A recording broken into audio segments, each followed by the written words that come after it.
Selamat pagi anak-anak.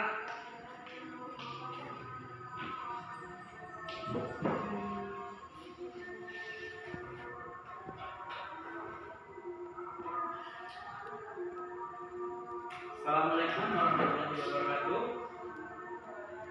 Baik, bertemu lagi dengan saya Lanjang Nadi di kelas kita yang kita cintai ini, yaitu kelas 11 otomotif di SMP Negeri Kepahyang. Pada hari ini kita akan kembali melakukan proses belajar mengajar. Baik, yang pertama yang ingin saya sampaikan adalah mengenai proses belajar mengajar yang akan kita lakukan.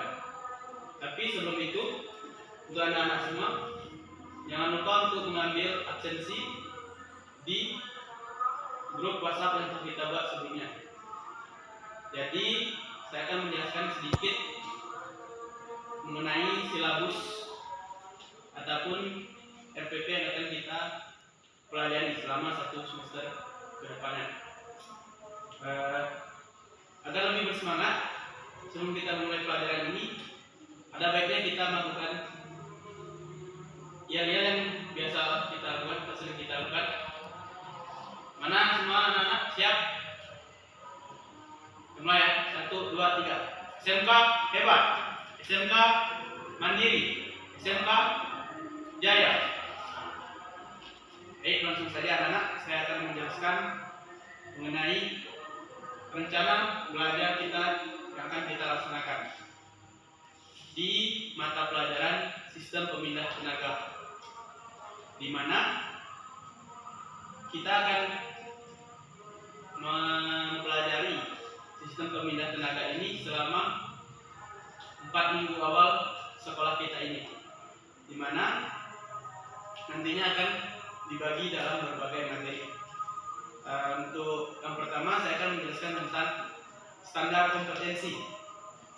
Untuk bisa lulus dari mata pelajaran ini, sistem pemindah tenaga, maka harus memiliki standar kompetensi, yaitu mampu mengidentifikasi dan mengatasi troubleshooting dari sistem pemindah tenaga. Selanjutnya yaitu tujuan pembelajaran dari mata pelajaran yang akan kita lakukan ini. Yang pertama yaitu mengetahui fungsi dari kopling. Yang kedua, mengetahui jenis-jenis kopling. Dan yang ketiga, mengidentifikasi kerusakan pada kopling. Untuk metode pembelajaran yang akan kita lakukan, kita akan melakukan metode ceramah dan tanya jawab, di mana saat proses belajar mengajar nanti saya akan menjelaskan materi dan saya akan memberikan space atau ruang untuk anak-anak semua untuk bertanya apabila ada materi yang kurang dipahami. Untuk mengefisiensikan waktu,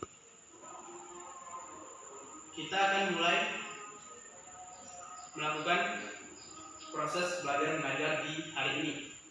Apakah semua siap anak-anak? Baik, kalau begitu kita akan mulai. Yang pertama, saya akan menjelaskan tentang pengertian dari sistem kopling, atau materi pertama kita di hari ini adalah, atau di minggu pertama kelas kita ini, yaitu tentang sistem pemindah tenaga di kopling. Untuk anak-anak semua, ada yang mengerti atau sudah mengetahui fungsi dari kopling? Jika ada yang tahu, silakan tunjuk tangan dan silakan menjelaskan apa itu definisi atau pengertian dari kopling. Baik, terima kasih. Saya akan sedikit memperbaiki apa itu penjelasan mengenai pengertian kopling. Kopling ini merupakan salah satu komponen yang menghubungkan roda gigi transmisi dan poros engkol, sehingga bisa menggerakkan roda kendaraan. Fungsi utamanya yaitu untuk mengubah tingkat kecepatan mesin sesuai keinginan pengendara. Nah, itu tadi pengertian dari kopling. Untuk anak-anak, jika ada yang ingin ditanyakan, dipersilakan. Baik, jika tidak ada, kita akan lanjutkan ke fungsi kopling. Di sini kopling memiliki 5 fungsi inti dan juga 5 fungsi di dalam sebuah kendaraan. Yang pertama, untuk memindahkan gigi mobil dengan pergerakan yang halus saat mobil mulai berjalan ataupun berakselerasi. Yang kedua, untuk mengangkat engine pada saat mobil akan bergerak. Yang ketiga, menghentikan mobil tanpa mematikan mesin. Yang keempat, menunjang performa kendaraan.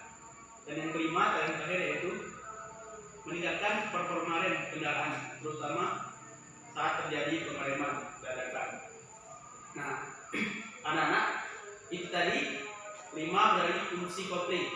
Silakan dicatat di buku catatan Anda, karena ini materi yang cukup penting yang harus kalian pelajari dan kuasai untuk lolos dari mata pelajaran sistem pemindahan tenaga ini. Nanti di akhir seksi kelas ini saya akan melakukan tanya jawab kepada siswa sekalian. Siapa yang bisa menjawab, maka akan saya beri nilai plus atau nilai tambahan supaya nilai Anda bisa menjadi lebih tinggi.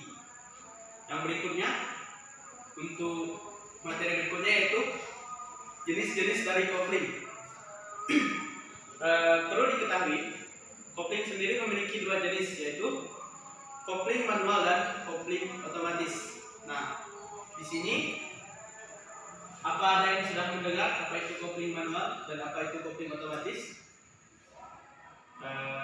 Apakah ada dari anak-anak semua, dari siswa yang sudah mendengar atau sudah memahami apa pengertian dari kedua jenis kopling ini? Baik, jika tidak ada, saya akan menjelaskan yang pertama yaitu kopling manual. Kopling manual ini merupakan kopling yang digunakan dengan cara pengendalian oleh pengemudi sendiri atau secara manual. Contohnya adalah di mobil-mobil yang belum menggunakan transmisi manual. Yang kedua yaitu kopling otomatis. Kopling otomatis ini kopling yang lebih canggih dan juga praktis, anak-anak, di mana sistem ini mempunyai sistem kerja yang sesuai dengan kecepatan putaran horizontal. Nah, kopling otomatis ini biasanya digunakan pada mobil-mobil ataupun kendaraan yang sudah matic, sehingga tidak lagi membutuhkan tuas kopling untuk saat melakukan pengoplingan. Untuk anak-anak, apakah paham dengan apa yang saya sampaikan? Jika ada yang ragu ataupun mungkin mengerti, silakan ditanyakan. Baik, jika tidak ada, kita akan lanjut ke materi berikutnya, yaitu komponen kopling manual beserta fungsinya. Di sini di dalam yang pertama kita akan menjelaskan tentang kopling manual. Kopling manual ini anak-anak memiliki 11 komponen utama ataupun 11 komponen yang harus ada di dalam kopling supaya kopling bisa berfungsi dengan baik dan benar. Yang pertama yaitu pedal kopling atau dalam bahasa di dunia otomotifnya yaitu clutch. Komponen ini berfungsi untuk mengendalikan ataupun sebagai pengendali dari kopling, di mana pedal ini berfungsi bagi kita untuk melakukan pengoplingan. Materi kedua, maksud saya komponen yang kedua. Apa ada yang tahu komponen kopling yang lainnya? Jika ada, silakan sebutkan.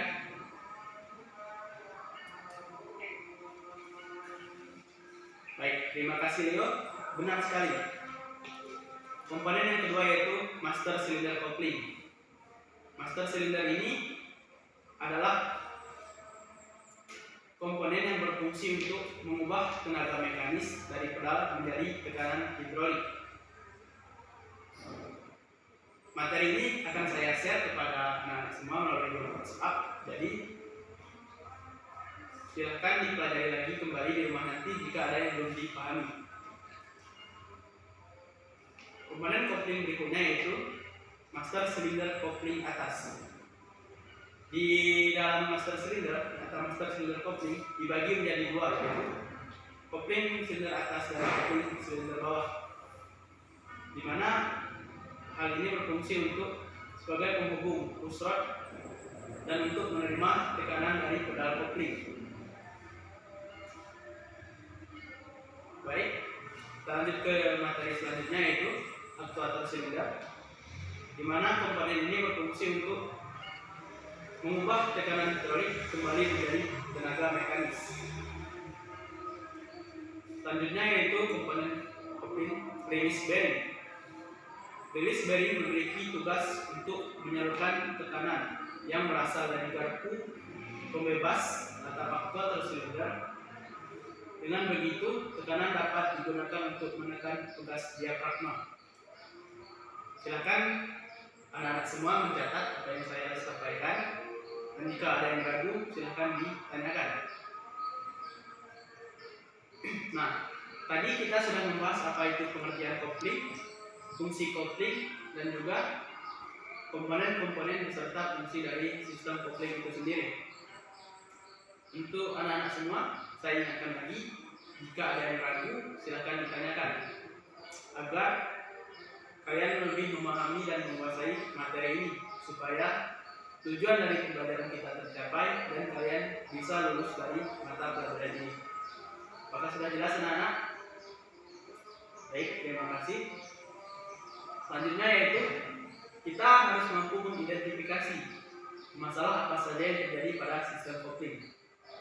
Apa ada yang tahu dari siswa kelas ini yang mengetahui apa saja masalah pada sistem kopling? Jika ada yang tahu, silakan tunjuk tangan. Baik, dari Willy, apa yang Anda ketahui tentang kerusakan pada kopling? Bunyi pada kopling, ya, benar sekali. Salah satu masalah pada sistem kopling adalah seringnya terjadi bunyi pada kopling. Saya jelaskan penyebab dari masalah ini, yaitu hal ini bisa disebabkan karena banyak hal, antara lain bunyi bisa timbul saat kopling diinjak atau bunyi itu hilang saat dilepas. Kemungkinan besar penyebabnya adalah adanya masalah pada release bearing. Sehingga untuk mengantisipasi masalah ini, maka kita harus mengecek kondisi dari release bearing dari sistem kopling kita itu sendiri. Berikutnya yaitu pedal kopling terasa berat saat diinjak. Hal ini bisa diakibatkan karena tugas pengembali kopling bersifat keras, sehingga saat ditekan akan menimbulkan perasaan berat. Hal ini tentu saja mengganggu kita saat mengendarai kendaraan kita. Baik anak-anak semua, itu tadi penjelasan dari Bapak mengenai sistem pemindah tenaga. Materi yang pertama itu tentang kopling. Kita sudah sampai di akhir jam pelajaran kelas kita hari ini. Saya ingatkan lagi, silakan dipelajari di rumah materi yang saya sampaikan tadi, pelajari dengan baik, dan satu lagi, jangan lupa kerjakan tugas yang kita kirimkan melalui grup chat WhatsApp kita, karena kita masih melaksanakan kelas daring, ataupun juga kita belum bisa melakukan proses tatap muka sepenuhnya. Kita akan melakukan di mata pelajaran kita ini 50% pelajaran tatap muka dan 50% pelajaran melalui daring. Tugasnya silahkan kerjakan sebaik-baiknya. Materi yang saya sampaikan silahkan dipelajari kembali. Baik, terima kasih anak-anak semua. Sekian dari saya. Apabila terdapat kesalahan saya minta maaf. Assalamualaikum warahmatullahi wabarakatuh.